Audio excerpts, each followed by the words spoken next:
Oke, bismillahirrahmanirrahim. Assalamualaikum warahmatullahi wabarakatuh. Oke, hello student. How are you today? I hope you're always in a very good condition and happy situation. Oke, jumpa lagi dengan saya dalam pelajaran Sastra Inggris kelas 10 semester 2 ya. Untuk materi kali ini kita akan membahas tentang expressions of sufficiency and excess.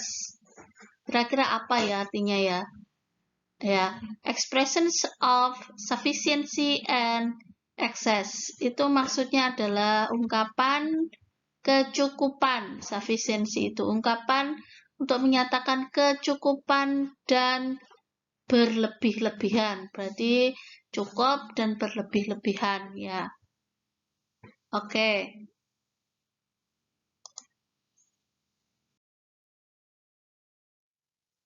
Kita mulai dari yang pertama, expressions of sufficiency, expressions of excess terlebih dahulu.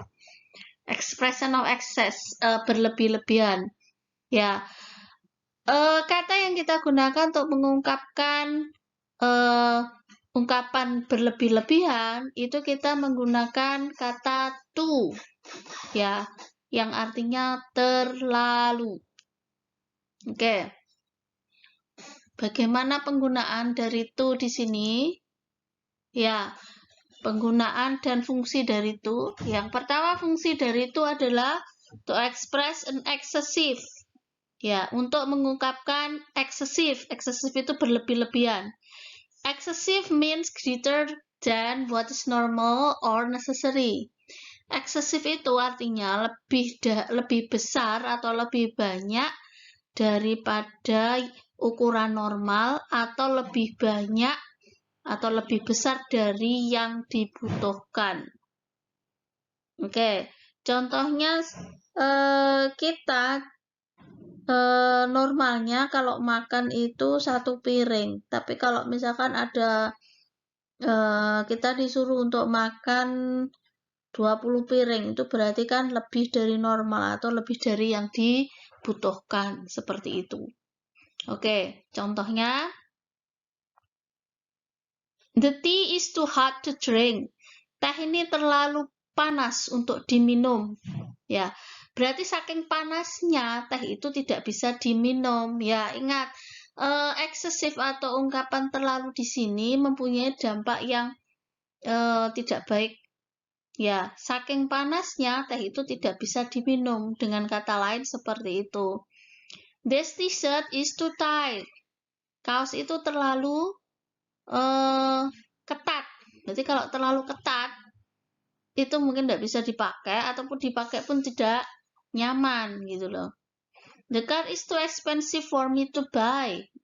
Mobil itu terlalu mahal bagi saya untuk dibeli. Ya, ini for me, kata for me di sini boleh ada, boleh tidak.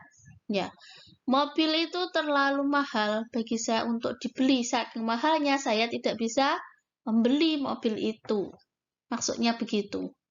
He smokes too much. Dia terlalu banyak merokok. Freddy drinks too much water.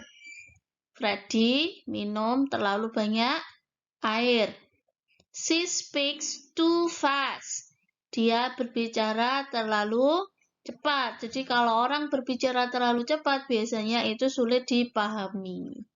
Begitu. Itu adalah fungsi dari to, yaitu untuk menyatakan excessive. Terus kemudian pola atau rumus dari to, ya. Yang pertama, to itu bisa diikuti oleh kata sifat. Terus kemudian to bisa diikuti oleh ini kata benda yang di depannya itu ada kuantitinya. Ya. Ataupun to bisa diikuti oleh adverb, kata keterangan. Oke, yang pertama, to itu bisa diikuti oleh adjektif. followed by adjective, diikuti oleh adjective. Apa itu adjective? Adjective adalah kata sifat. Ya, kata sifat itu banyak sekali. Ya, banyak sekali. Ini saya beri beberapa contoh di sini. Ada short, pendek, tall, tinggi, far, jauh, fast, cepat, cheap, murah, expensive, mahal, long, panjang, easy, mudah, difficult, sulit, heavy, berat, tight, ketat, loose, longgar, strong, kuat, weak, lemah. Itu hanya beberapa contoh, dan itu tentunya masih ada adjektif-adjektif lain yang lebih banyak lagi. Oke, rumusnya untuk menyatakan itu yang diikuti oleh kata sifat seperti ini. Subjek, kemudian diikuti to be, to, kemudian adjektif. Berarti to-nya diletakkan di depan kata sifat, to verb 1. Contohnya, the homework is too difficult to finish. Ya, PR itu terlalu sulit untuk diselesaikan. Saking sulitnya tidak bisa diselesaikan, begitu. Ya, the cell phone is too expensive for me to buy. HP itu terlalu mahal bagi saya untuk dibeli. Saking mahalnya saya nggak bisa beli, dengan kata lain seperti itu.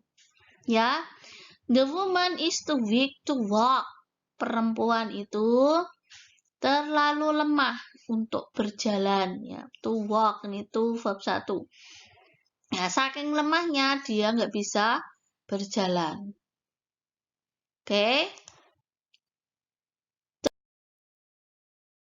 Terus rumus yang kedua, ketika to itu diikuti oleh adverb. Adverb atau kata keterangan. Adverb biasanya berasal dari kata sifat yang ditambahi akhiran ly di belakangnya. Ya, tapi ada juga beberapa kata keterangan yang tidak bisa ditambahi ly. Seperti ini contohnya. Quick menjadi quickly, cepat. Quick itu cepat, quickly dengan cepat. Beautiful, cantik, beautifully dengan cantik. Neat, rapi, neatly dengan rapi. Easy, mudah, easily dengan mudah. Happy, senang, happily berarti dengan senang. Careful, hati-hati, berarti carefully dengan hati-hati. Nah, ini untuk fast. Fast itu kata sifatnya itu fast. Keterangannya tidak fastly, tapi fast. Ini perkecualian. Hard, hard itu keras. Dengan keras juga hard, bukan hardly. Ya, slowly, ya berasal dari kata slow, tambahin li, berarti slowly, dengan pelan. Carelessly, dengan ceroboh, dan sebagainya. Untuk pola rumus atau pola kalimatnya, ya, subjek diikuti kata kerja, kemudian to diikuti adverb. Ya, contoh, she walked too slowly. Dia berjalan dengan terlalu pelan. She drives the car too fast. Drives di sini kata kerjanya fast. Di sini kata keterangan. Dia menyopir mobil itu dengan terlalu cepat. The woman takes the purse too fast. Wanita itu mengambil dompet dengan cepat, dengan terlalu cepat. They shout too loudly. Mereka berteriak dengan terlalu keras. Oke, itu tadi rumus yang kedua. Kita lanjut. Untuk to yang diikuti oleh ini. Much atau many diikuti kata benda. Ya, many is followed by countable noun. Many itu diikuti oleh benda yang dapat dihitung. Benda yang dapat dihitung. Contohnya, table, book, chair, pen, dan seterusnya. Sedangkan much itu artinya sama, yaitu banyak. Many sama much itu artinya sama, itu banyak. Ya, cuma beda penggunaan. Kalau much itu diikuti oleh uncountable noun. Uncountable noun di sini adalah kata benda yang tidak bisa dihitung. Ya, kata benda yang tidak dapat dihitung contohnya water, ink, dust, ya. Dust, debu, air, udara, vinegar, cuka, dan seterusnya. Oke. Maka nanti rumusnya to itu diikuti many atau much, kemudian diikuti kata benda. Tidak bisa langsung to kata benda, tidak bisa. Harus ada ininya. Oke.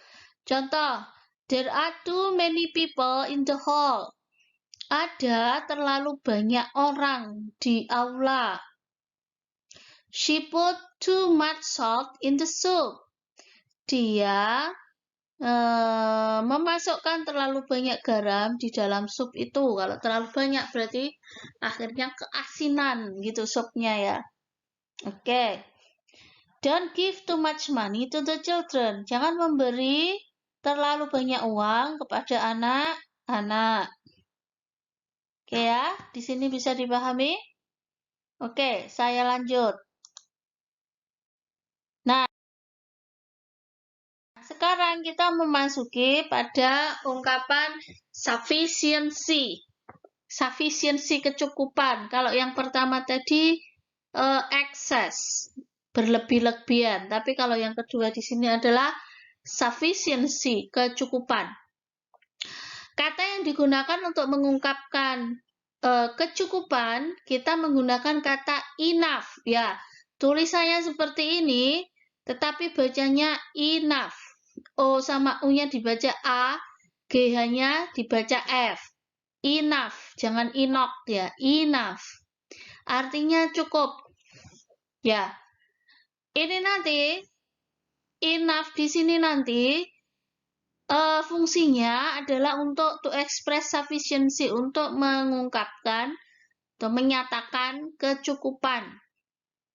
Ya, rumus yang pertama, kalau enough itu digabungkan dengan kata sifat, maka kata sifatnya di depan, enough-nya di belakang. Contoh, he is old enough to get a driving license. Dia cukup tua, cukup umur gitu. Dia cukup umur untuk mendapatkan SIM. Nah, old di sini kata sifat, old-nya di depan, enough-nya di belakang. She is tall enough to be a model. Dia cukup tinggi untuk menjadi seorang model. The girl is wise enough to solve the problems. Gadis itu cukup bijaksana untuk memecahkan masalah tersebut.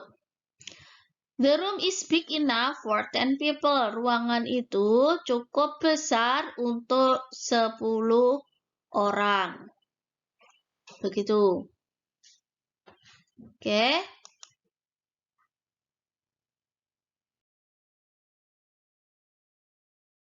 Terus kemudian rumus yang kedua, di mana enough di sini digabungkan dengan adverb.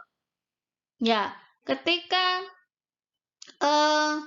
adverb digabung dengan enough, maka rumusnya sama dengan adjektif tadi.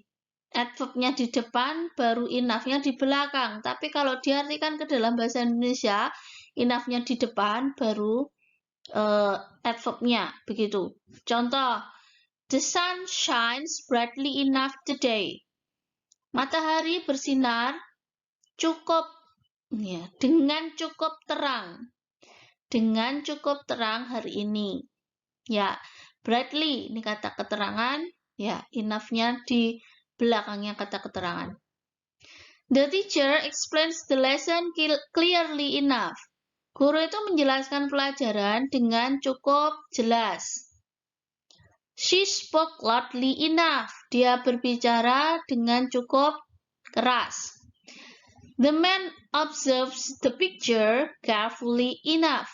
Laki-laki itu mengamati gambar itu dengan cukup teliti. Oke, itu rumus yang kedua. Sekarang kita beralih kepada rumus yang ketiga untuk penggunaan enough. Ketika enough digabungkan dengan adjective dan adverb, maka enough-nya letaknya di belakang. Tetapi untuk enough jika digabungkan dengan kata benda seperti ini, ya, maka enough letaknya di depan kata benda. Ya, contoh, she got enough score to enter Harvard University. Ya, skornya, skor di sini adalah kata benda. Ya, dia mendapatkan nilai yang cukup untuk masuk ke University Harvard. They don't have enough food for all the guests. Mereka tidak punya cukup makanan untuk semua tamu. We have enough time to discuss the problems.